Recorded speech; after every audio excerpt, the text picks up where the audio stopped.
Welcome back, everybody. Today, I'm going to teach you how to set up territory in Salesforce. This is essential for organizing your sales team geographically and ensuring leads and opportunities are properly distributed across different regions or markets. Let's start by creating a territory type. First, head over to Setup in Salesforce.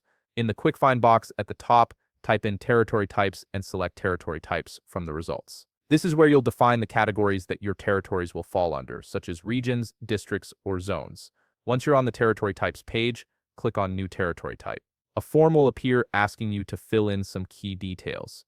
In the label field, enter something descriptive like region. This label helps identify what kind of territory you're creating. Next, add a description if you want to provide more context about this type, then set the priority field. For example, you can enter 1 to indicate this is a top-level priority. The priority determines how Salesforce handles overlapping territories. Once you've filled everything in, click Save. Now that your territory type is created, it's time to build the actual territory model. Go back to Setup and in the Quick Find box, type in Territory Models, then select Territory Models from the results. Territory models are essentially the framework that organizes all your territories together. On the Territory Models page, click New Territory Model. You'll be prompted to enter a label for your model. A good practice is to name it something clear and time-specific, like 2025 Sales Model, so you can easily identify which year or period this model applies to.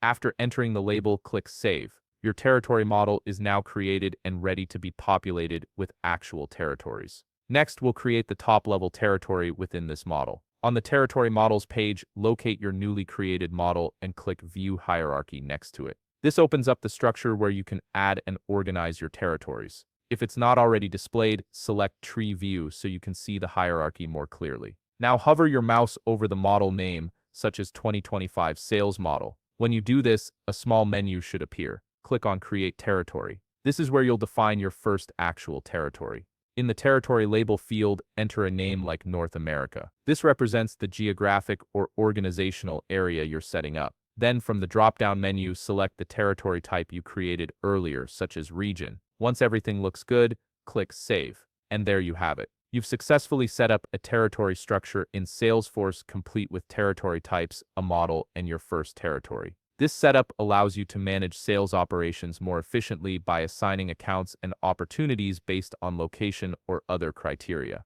If you found this video helpful, please leave a like, subscribe, and see you in the next video.